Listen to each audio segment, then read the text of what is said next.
Boa noite, gente. Estamos aí para dar um apoio a vocês no estudo domiciliar, mesmo na distância. Eu vou deixar aqui minha contribuição, algumas questões que eu considero importantes e assuntos mais relevantes. Vamos resolvendo, tá bom? Então tá lá. A fluidez da membrana celular. A fluidez da membrana celular é caracterizada pela capacidade do movimento das moléculas, componentes dessa estrutura. Os seres vivos mantêm essa propriedade de duas formas, controlando a temperatura ou alterando a composição lipídica da membrana. Muito bem. Neste último aspecto, o tamanho e o grau de insaturação das caudas hidrocarbônicas dos fosfolipídios, conforme representado na figura, influenciam significativamente a fluidez. Isso porque, quanto maior for a magnitude das interações entre os fosfolipídios, menor será a fluidez da membrana. Então, você tem a representação do fosfolipídio, cabeça polar, cauda polar, formada, nesse caso, por dois ácidos graxos, né? Então, muito bem. Assim, existem bicamadas lipídicas com diversas composições de fosfolipídios, como mostradas de 1 a 5. Aí ele fala, aquela que produz a maior fluidez. Então, note na questão que ele definiu o que significa a fluidez. Ele fala bem assim, ó, neste último aspecto, o tamanho e o grau de saturação das caudas hidrocarbônicas dos fosfolipídios, conforme representado na figura, influenciam significativamente a fluidez. Isso porque, quanto maior for a magnitude das interações entre os fosfolipídios, menor será a fluidez. Então, quanto maior for a interação fosfolipídio, quanto mais semelhantes eles forem, menor será a fluidez. Então, quanto maior a força intermolecular entre eles, menor será a fluidez. Aí ele pergunta, qual das bicamadas lipídicas apresentadas possui maior fluidez? Então, você veja bem, as insaturações, elas estão diretamente relacionadas às duplas e triplas ligações. Então, os ácidos graxos, quando são insaturados, eles têm duplas ligações. Quanto mais dupla ligação, mais insaturado ele é. Beleza? Então, é por aí o pensamento. Então, as interações intermoleculares, elas estão relacionadas às insaturações. Lembrando que quando a geometria ela se iguala, a polaridade se iguala, o tamanho se iguala, você vai intensificando as forças. Quanto mais igual a coisa é, mais intensa ela é. Então, se ele pergunta a de maior fluidez, ele quer saber a que apresenta a menor interação, ou seja, é a maior discrepância.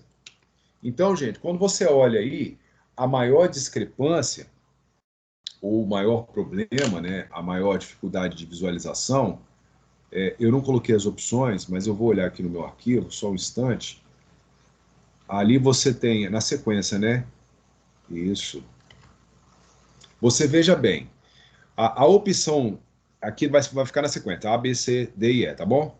Quando você olha aqui, a semelhança é intensa, porque você tem cadeias insaturadas lineares, então muito parecido.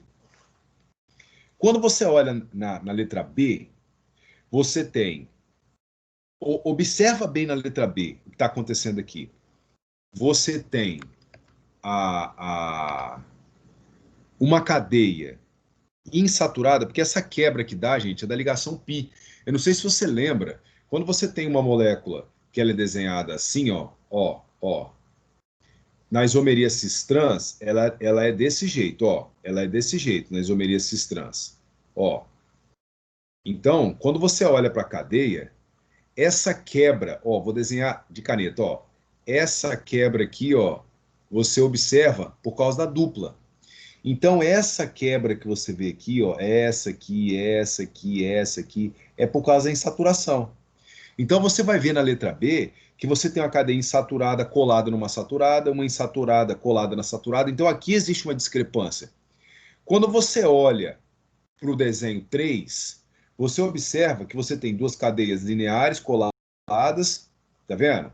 Aí aqui você tem uma cadeia saturada colada no modo saturada, lineares, tá vendo? Então esse negócio é mais próximo. Aqui é totalmente igual, tá vendo? Aqui você tem essa aqui, essas 5, por exemplo, é a mesma exemplificação da 3. Por quê? Porque isso aqui é igual, ó, isso aqui é igual, isso aqui é igual. Aqui você tem a confusão de cadeias, que é o que aqui, ó, tudo igual, igual, igual, igual, igual, maior interação. Aí ele fala assim, ó, quanto maior for a magnitude da interação, menor a fluidez. Só que ele quer o cara com maior fluidez. Então tem que ter menor interação. A menor interação é na letra B. Por quê? Porque é a maior discrepância. Tá aqui, ó, letra B. Beleza? Questão 2. A utilização de corantes na indústria de alimentos é bastante difundida e a escolha por corantes naturais vem sendo mais explorada por diversas razões. A seguir são mostradas 3 estruturas de corantes naturais: a bixina, licopeno e o beta-caroteno. A propriedade comum às estruturas que confere cor a esses compostos é a presença de, presta atenção, queridos, cor é transição eletrônica. Cor é transição eletrônica. Não esquece disso nunca, tá? Cor é efeito eletrônico. Cor é energia emanada. Então, quando você tem reflexão da luz, aquela energia que vem no seu determinado comprimento de onda vai ser convertido numa determinada cor no seu cérebro. Então, cor está relacionada à energia. Então, você veja, cadeia conjugada. Quando você vê cadeia conjugada, o que significa cadeia conjugada? A cadeia conjugada, gente, significa que você vai ter dupla simples, dupla simples, dupla simples, tá vendo? Dupla simples, vai embora. Isso é cadeia conjugada. Conjugada de ligações simples e ligações duplas. Aí aqui, quando você tem essa conjugação, você vai ter o efeito de mesomeria, né? Que é aquele efeito de ressonância. E a ressonância está diretamente ligado à transição de energia. Automaticamente, é um aspecto que nos chama bastante atenção, porque se a ressonância está ligada à transição de energia, significa automaticamente dizer que a ressonância é uma boa opção para justificar isso aí. Porque quando os elétrons migram dentro dos espaços, a energia muda. Então, a conjugação, que é o efeito de ressonância, ele vai mudar a cor do material, sim. Resposta, letra A. Cadeia ramificada não tem nada a ver. Átomos de carbono terciário não tem nada a ver. Ligações duplas com configuração cis, não é a geometria cis-trans que faz isso. Geometria cis-trans mexe em propriedades relacionadas a estado da matéria, sólido, líquido e gasoso. Átomos de carbono com hibridização sp3, muito pelo contrário, né? Porque a ressonância, que é a cadeia conjugada, que é conjugada, é a existência da ligação dupla intermitente. Então, dupla, simples, e vai embora. Isso não tem a ver com sp3, né? Isso tem a ver com sp2. Então, resposta da questão, letra A. Tranquilo? Tranquilo. Uma informação. Questão 4. Muito bem. Opa, isso, questão 2. Questão 4. A questão 4 diz assim: uma das técnicas de reciclagem química do polímero PET, que é o politerefitalato de etileno, gera o terefitalato de metila e o etanodiol, conforme o esquema de reação, e ocorre por meio de uma reação de transesterificação. Aí você tem o politerefitalato, que é um éster, né, eterificado, mais o metanol que está ali, né, altas temperaturas de pressão, forma o terefitalato de metila, que é essa molécula de esterificada aí, aromática, e o etanodiol. O produto aromático representado no esquema de reação pertence à função orgânica. Olha só, gente, quando você olha para esse negócio aqui, ó, COOCH3, não esquecem, você tem o C, aí ele está ligado O, aí ele tem um O, que está ligado no CH3. Isso é coisa de éster. Tá, ó. Função orgânica, hein, gente? Éster. Tranquilo? 4. Letra C, moleza. Identificação de função, era só olhar aqui. Maravilha. Tá uma matériazinha simples, só se acalmar. Questão número 5. Por ter camada de valência completa, alta energia de ionização e afinidade eletrônica praticamente nula, considerou-se por muito tempo que os gases nobres não formariam compostos químicos. Porém, em 1962, foi realizado com sucesso a reação entre xenônio, que é 5S2,5P6, e o hexafluoreto de platina. E desde então, mais compostos novos de gases nobres vêm sendo sintetizados, tais compostos, demonstram que não se pode aceitar acriticamente a regra do octeto, na qual se considera que numa ligação química os átomos tendem a adquirir estabilidade assumindo configuração eletrônica de gás nobre. Dentre os compostos conhecidos, um dos mais estáveis é o difluorxenônio, no qual dois átomos do halogênio se ligam covalentemente ao átomo do gás nobre para ficarem com 8 elétrons na camada de valência. Ao se escrever a fórmula de Lewis do composto de xenônio citado, quantos elétrons na camada de valência do xenônio haverá quantos elétrons na camada de valência haverá no átomo do gás nobre? Ué, gente, vem aqui, ó, só alegria, ó. Flúor 1, 2, 3, 4, 5, 6, 7. Aí, ó, flúor 1, 2, 3, 4, 5, 6, 7. Aí ele vai ligar no xenônio, ó. Vou botar o xenônio aqui, ó. Xenônio, que ele vai ter aqui, ó. Xenônio, ó. 1, 2, 3, 4, 5, 6, 7, 8. Fazendo a ligação aqui, ó. Ó, ligação. Ligação. Se esse cara aqui, ó, esse cara, o xenônio já tinha 8 elétrons. Com esse aqui, ó, mais um. Com esse aqui, ó, mais um de novo. Quantos elétrons dá, gente? 10. Qual letra? C.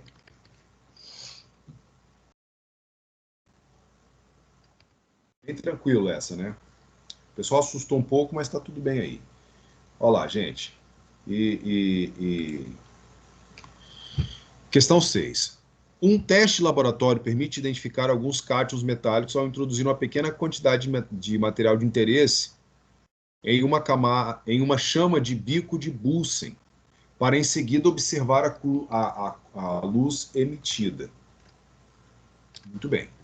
A cor observada é proveniente da emissão da radiação eletromagnética, ao ocorrer letra A, transição eletrônica de um nível mais externo para um nível mais interno na eletrosfera atômica. Com certeza, tá, gente? Não esquece disso também, tá? Modelo de Bohr, você tem aqui núcleo, né? Aí você tem camada K, ó, camada L, camada M, que são os níveis. Quando você pega um elétron e joga ele daqui para cá, quando ele chega aqui em cima, ele chega bem energizado. Aí ele segue o caminho dele. Quando ele volta, para voltar ao tamanho original, o que ele faz? Ele emite luz. Ó, ele emite luz, que é na forma de fóton, né? Então, a transição eletrônica de um nível mais externo para um nível mais interno é responsável pela cor? Sim, porque essa luz que sai aqui, gente, é a cor. Então é a resposta, letra A. Modelo de Bohr, tá, gente? Transições eletrônicas.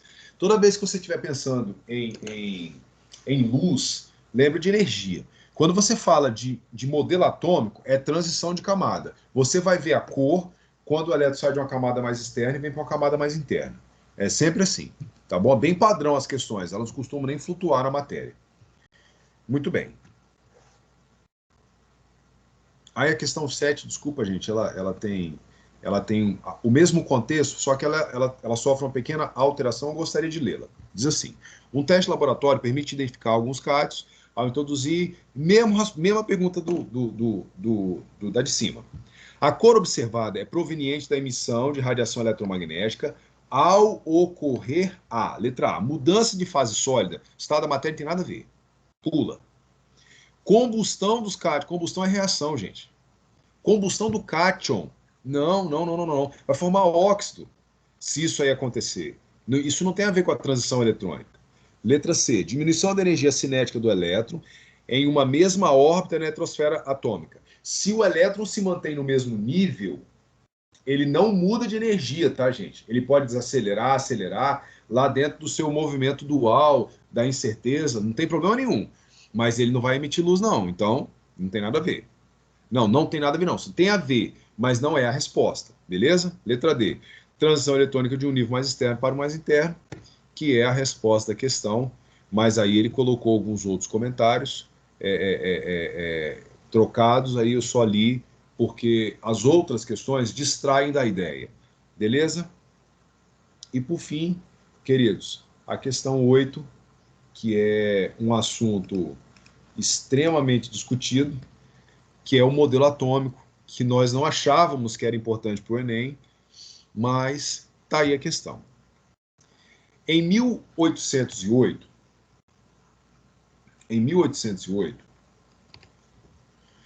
Dalton publicou o seu famoso livro intitulado Um Novo Sistema de Filosofia Química. Do original, A New System of Chemical Philosophy, tá?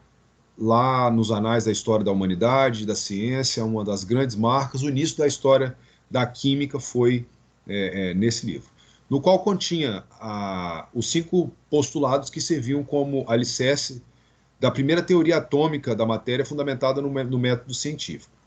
Esses postulados são enumerados a seguir. Primeiro, a matéria é constituída de átomos indivisíveis.